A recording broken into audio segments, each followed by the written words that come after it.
কিন্তু মোসাদ আর সিআইএ তারাও কি সুরক্ষিত? কারণ আমরা যে ঘটনাগুলো দেখতে পাচ্ছি গত কয়েকদিন ধরে, সিআইএ এর যে অফিস সৌদি আরবে রিয়াদে, সেখানেও কিন্তু আমরা দেখলাম যে ইরান হামলা চালিয়েছে, এটাও আমরা দেখেছি। আবার অন্যদিকে আমরা দেখেছি যে ইসরায়েলে, যেখানে একেবারে আয়রন ডোম একেবারে ঘিরে রেখেছে জেরুজালেমের, সেই জায়গাতে আয়রন ডোম ভেদ করে ইরানের মিসাইল গিয়ে মেরেছে এবং সেই জায়গাটা শেষ হয়ে গিয়েছে। সুতরাং কোথাও গিয়ে এই মোসাদ আর সিআইএও কি আজকে সুরক্ষিত নয়? এর পেছনে শক্তি টাকার, বুদ্ধি টাকার, আপনি পুতিনের কথা বললেন, রাশিয়া কি কোনোভাবে হেল্প করে যাচ্ছে ইরানকে? না হলে একটা ছোট দেশ এত অস্ত্র কোথা থেকে পাচ্ছে? দেখো বুদ্ধি বা কোথা থেকে পাচ্ছে? দেখো, রাশিয়া আর Iran obviously they are friends, এর মধ্যে কোনো ডাউট নেই। সিমিলারলি ইরানের যত নিউক্লিয়ার ফেসিলিটিসগুলো আছে সেখানে কিন্তু রাশিয়ান সায়েন্টিস্টরা অপারেট করছিল, ওর মধ্যে কোনো ডাউট নেই। কিন্তু রাশিয়ার এরকম যতক্ষণ ইউক্রেনের সঙ্গে তারা এইভাবে ইনভলভ, রাশিয়া কিন্তু ফিজিক্যালি ইনভলভ হবে না। কিন্তু possibility of Russian helping Iran by all means can't be ruled out. সেটাই আমরা রুল আউট করতে পারি না।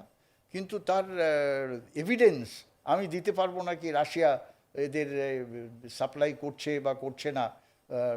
নিশ্চয়ই করছে বা নিশ্চয়ই হেল্প করছে। আর শুধু তাই না, ইরানের কাছে ক্যাপাবিলিটিস আছে। তারা যে আন্ডারগ্রাউন্ড যে টানেল সিস্টেম বানিয়ে রেখেছে, সেখানে তারা মিসাইল প্রডিউস করার ইভেন ওয়ার্কশপ বানিয়ে রেখেছে, ড্রোন প্রডিউস করার ওয়ার্কশপ বানিয়ে রেখেছে। So continuously they are producing this indigenously also. তা এরা এত সহজে এটা ছাড়বে না। আর আরেকটা জিনিস লক্ষ্য করো যে এখন পর্যন্ত ইরান যে সমস্ত মিসাইল বা ড্রোন ইউজ করেছে, সেগুলো maximum western Iran, west and southern Iran থেকে তারা ইউজ করেছে। কিন্তু তাদের এই মিসাইল সিস্টেমগুলো is spread throughout Iran. তার মানে ইস্টার্ন সাইডটা কিন্তু তারা এখনো অ্যাক্টিভেট করেনি। তার মানে ইস্টার্ন সাইডে তাদের যে মিসাইল সিস্টেমগুলো আছে, সেগুলো ইরান হোল্ড করে আছে, যে এগুলো এখনো ব্যবহার করার সময় আসেনি।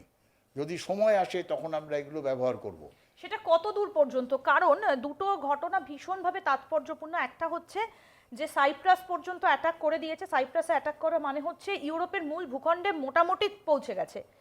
আরেকটা জিনিস যেটা আমরা দেখতে পেলাম যে বুধবার রাতের দিকে আমাদের কাছে খবরটা এলো যে ভারত মহাসাগর থেকে যৌথ মহড়া করে ফিরছিল যে ইরানের জাহাজটা, সেখানে টর্পেডো ইউজ করেছে, সেই জাহাজটাকে একেবারে ডেমলিশ করে দিয়েছে ইউএসএ। দ্বিতীয় বিশ্বযুদ্ধের পর এই প্রথম টর্পেডো ইউজ করলো আমেরিকা।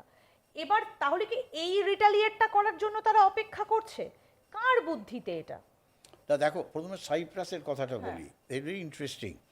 দেখো, সাইপ্রাস এর লোকেশনটা এরকম, ওই আইল্যান্ড কান্ট্রি, যে আমেরিকা থেকে একটা ব্রিটিশ এয়ারবেস ছিল সাইপ্রাস ইজ আন্ডার ব্রিটিশ।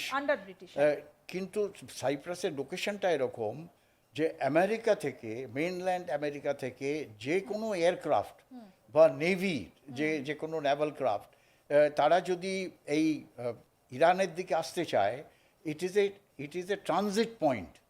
প্রত্যেকটা এয়ারক্রাফট সেখানে নেমে সেখানে রিফুয়েলিং করে। ইভেন আমরাও যখন আমরা আমাদের এয়ারক্রাফট ফ্রান্স থেকে এনেছি, সেই এয়ারক্রাফটগুলো কিন্তু সাইপ্রাসে রিফুয়েল করে তারপর এখানে এসছে। তা সাইপ্রাস ওর জন্য হিট করেছে ইরান, যে যাতে ইউএস এর এয়ারক্রাফটগুলো ওখান থেকে রিফুয়েল করতে না পারে। কারণ ইতিমধ্যেই আমরা দেখলাম যে কিয়ার স্টারমার তিনি তো বলেছেন যে আমাদের বেসগুলোকে ইউএসএ ব্যবহার করতে পারে। কারেক্ট। এই জন্য ওখানে হিট করেছে, দ্যাট ইজ ওয়ান পয়েন্ট। কিন্তু ইউরোপের সঙ্গে তারা এই মুহূর্তে যুদ্ধে যেতে চায় না, বাট ইউরোপের একটা ভয়, যদি নিউক্লিয়ার ওয়েপন ইরান করে তাহলে Europe also will be under threat. সেইটাও একটা চিন্তার বিষয়, যে এরা যদি নিউক্লিয়ার ওয়েপন নিয়ে নেয়, ও through their missile system is already they have got, এরকম আমরা শুনতে পেলাম, they have even got intercontinental ballistics missile. Iran বলছে আমাদের ইন্টারকন্টিনেন্টাল ব্যালিস্টিক্স মিসাইল, তার মানে আমেরিকান মেনল্যান্ডেও ইরান মিসাইল মেরে হিট করতে পারে। এটা অবশ্য আজকাল অনেক কিছু খবর বেরোয়, এগেন সাপেক্ষ হতেও পারে, সারপ্রাইজ রাখার জন্য তারা এখনও কিছু করছে না। বাট সুযোগ পেলে বা সময় এলে যদি তাদের, if they get hit into the wall, যদি দেওয়ালে ঠেকে যায়, তাহলে you do not know, they can take out their brahmastra. and hit an intercontinental ballistic missile into the mainland of USA. তো সেটা আমরা ওভাররুল করতে পারি না, যুদ্ধে এভরিথিং ইজ পসিবল।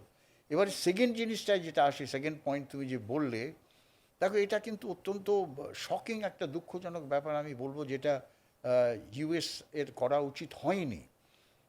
আমরা একটা রুটিন এক্সারসাইজ করি, নেভির এক্সারসাইজ করি, আর্মির এক্সারসাইজ করি, এয়ারফোর্সের এক্সারসাইজ করি, ফ্রেন্ডলি কান্ট্রির সঙ্গে to communicate and two exchange. এটা তো 4 বছর পর পর হয় ইরানের সঙ্গে যে জয়েন্ট Correct. এক্সারসাইজটা তা হয়েছে আর কি। আমরা এক্সারসাইজ করলাম, তার নাম ছিল এক্সারসাইজ মিলন। এই মিলন এক্সারসাইজে আমরা ইনভাইট করেছিলাম, দে ওয়ার আওয়ার গেস্ট। ইরানের এই যুদ্ধ জাহাজ যেটা অ্যাজ এ, জানা। সেই যুদ্ধ জাহাজকে আমরা ইনভাইট করেছিলাম that you come and take part in our exercise. Even তাদের অ্যাডমিরাল এসে আমাদের অ্যাডমিরালের সঙ্গে দেখা করেছে, সেখান করেছে এক্সারসাইজের আগে। সেখানে এক্সারসাইজ শেষ হওয়ার পর জাহাজটা যখন ফিরে যাচ্ছে, এই তুমি সাবমেরিন দিয়ে টর্পেডো দিয়ে মারলে, যেটা 19 মানে Second World War। Second world ওয়ারে এটা হয়েছিল। তারপর এই প্রথম যে একটা সাবমেরিন থেকে টর্পেডো দিয়ে তুমি একটা যুদ্ধ জাহাজ, তাও not very close two Iran border, ইরানের ওয়াটার লাইন, ইন্টারন্যাশনাল ওয়াটার লেভেলের তুমি জাস্ট শ্রীলঙ্কার থেকে একটু ইন্টারন্যাশনাল ওয়াটারে গেছে, আর তুমি তাকে মেরে ডিস্ট্রয় করে দিয়ে এদের এত লোককে নিহত করলে, জাহাজ ডুবিয়ে দিলে। I think it's a very high headedness. কিন্তু একটা জিনিস আমি এটার থেকে পাচ্ছি, একটা লেসন, যে আমেরিকা এরকম একটা সিস্টেম করেছে যে আমরা বলি না, জোর যার মুল্লুক তার, আর হিন্দিতে বলে জিসকে পাস লাঠ হ্যায় ভ্যাঁস উসকা হ্যায়। তোমার হাতে লাঠি, তার মানে মোষটা তোমার, বা তুমি জোর যার মানে মুল্লুক গায়ের জোরে সবটাকে গায়ের জোরে তুমি সবই কন্ট্রোল করতে চাও, এটা কিন্তু আমেরিকার এগেনস্টে যাবে। Even there public will not like it. এটা ঠিক করেনি। কিন্তু কি হলো ব্যাপারটা, যে আমেরিকা, ইরান আর ইসরায়েলের যে যুদ্ধের পরিধিটা, সেটা বেড়ে গেল, সেটা মানে একদম বেড়ে ভারত মহাসাগর পর্যন্ত এসে গেল। ভারত মহাসাগর পর্যন্ত চলে এলো। তার মানে ভারত মহাসাগরের মধ্যে যদি ইরানের কিছু সাবমেরিন থাকে, বা যদি বিশ্বযুদ্ধে পরিণত হয়, তাহলে everybody will start hitting everybody. তুমি নিজের এনিমি যেখানেই পাও, যে আকাশে, সমুদ্রে, স্থলে, তুমি তাদের মারবে। তা এটা ঠিক না যেটা করলো America. I feel it is a এটাতে রং কি থিং। ভারতের তরফ থেকে কোনো রকম কোনো বিবৃতি, যদিও এখনো পর্যন্ত পরিষ্কার করে সেটা আমাদের কাছে এসে পৌঁছয়নি, হয়তো সেটা বলা হবে পরবর্তীতে, ভারতের কি করণীয় এই জায়গায় দাঁড়িয়ে, এবং চীনই বা কি করবে? কারণ ভারত মহাসাগর পর্যন্ত যদি চলে আসে যুদ্ধের আঁচ, তাহলে তো ভারতও টের পাবে, চীনের সেখানে টের পাবে। চীন অবশ্য টের পাওয়া হয়তো শুরু করে দিয়েছে, কারণ স্ট্রেট অফ হরমুজ যদি বন্ধ হয়ে যায়, তাহলে তো চীনে যেখানে অয়েলগুলো যায় রিফাইনারিতে, সেখানেও তো একটা আর্থিক দিক থেকে বড় ধাক্কা। হ্যাঁ, না,